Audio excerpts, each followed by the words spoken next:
ಈಗ ಇಂದಿನ ಪತ್ರಿಕೆಗಳ ಎಣುಕುನೋಟ. ಪಶ್ಚಿಮದಲ್ಲಿ ಕೇಸರಿ ಸೂರ್ಯೋದಯ, ಬಂಗಾಳದಲ್ಲಿ ಟಿಎಂಸಿಯ 15 ವರ್ಷಗಳ ಆಡಳಿತಕ್ಕೆ ಮುಕ್ತಿ, ಬಿಜೆಪಿಗೆ ನೆರವಾದ ಹಿಂದೂ ಮತಗಳ ಕ್ರೋಢೀಕರಣ. ಗಂಗೋತ್ರಿಯಿಂದ ಗಂಗಾಸಾಗರದವರೆಗೆ ಕಮಲ, ಗೆಲುವಿನ ಬಳಿಕ ಬಂಗಾಳಿ ಧೋತಿಯಲ್ಲಿ ಮಿಂಚಿದ ಪ್ರಧಾನಿ ನರೇಂದ್ರ ಮೋದಿ ಹರ್ಷ, ಪಕ್ಷದ ಪ್ರಧಾನ ಕಚೇರಿಯಲ್ಲಿ ಪ್ರಧಾನಮಂತ್ರಿ ವಿಜಯೋತ್ಸವ ಭಾಷಣ.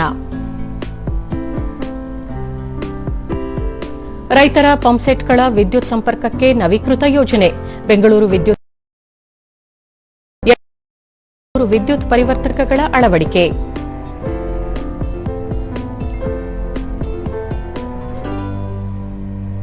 ಎಲ್ಪಿಜಿ ಬಳಕೆ ಶೇಕಡಾ 16% ಇಳಿಕೆ, ಪಶ್ಚಿಮ ಏಷ್ಯಾದ ಸಂಘರ್ಷದಿಂದ ಪೂರೈಕೆ ಮೇಲೆ ಪರಿಣಾಮ. IPL war, playoff race ಮತ್ತಷ್ಟು ರೋಚಕ, ಅಗ್ರ 4 ಸ್ಥಾನಕ್ಕೆ 7 ಟೀಮ್ ಪ್ರಬಲ ಪೈಪೋಟಿ, ಅಗ್ರ 2 ಸ್ಥಾನಕ್ಕೆ 5 ಟೀಮ್ ಫೈಟ್. ಇವು ಇಂದಿನ ಪತ್ರಿಕೆಗಳ ಪ್ರಮುಖ ಸುದ್ದಿ. ಉಳಿದಂತೆ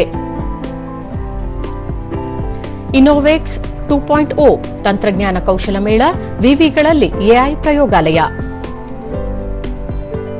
ಪಾದಚಾರಿ ಮಾರ್ಗಗಳು ಯೋಗ್ಯವಾಗಿಲ್ಲ, 7 ವಾರ್ಡ್ಗಳಲ್ಲಿ ಬಿಎನ್ಪಿ ಸಮೀಕ್ಷೆ, ಆಡಳಿತಾತ್ಮಕ ವೈಫಲ್ಯದಿಂದ ಕಳಪೆ ಕಾಮಗಾರಿ.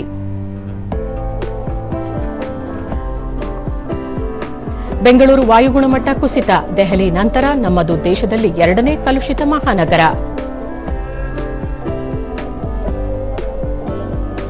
4 ವಾರದಲ್ಲಿ 30 ಟನ್ ಮಾವು ಮಾರಿದ ಹಾಪ್ಕಾಮ್ಸ್, ವಿವಿಧ ತಳಿಗಳ ಗುಣಮಟ್ಟದ ಮಾವು ಮಾರಾಟದಿಂದ 40 ಲಕ್ಷ ರೂಪಾಯಿ ವಹಿವಾಟು, ಗ್ರಾಹಕರಿಗೆ ಶೇಕಡ 5ರಿಂದ 10% ರಿಯಾಯಿತಿ ದರ. ಹವಾಮಾನ ವೈಪರೀತ್ಯ, ತರಕಾರಿ ಬೆಲೆ ದುಬಾರಿ, ಸಂಕಷ್ಟದಲ್ಲಿ ಹೋಟೆಲ್ ಉದ್ಯಮ, ಭಾರೀ ಮಳೆಯಿಂದಾಗಿ ತರಕಾರಿ ಉತ್ಪಾದನೆ ಗಣನೀಯವಾಗಿ ಕುಸಿತ.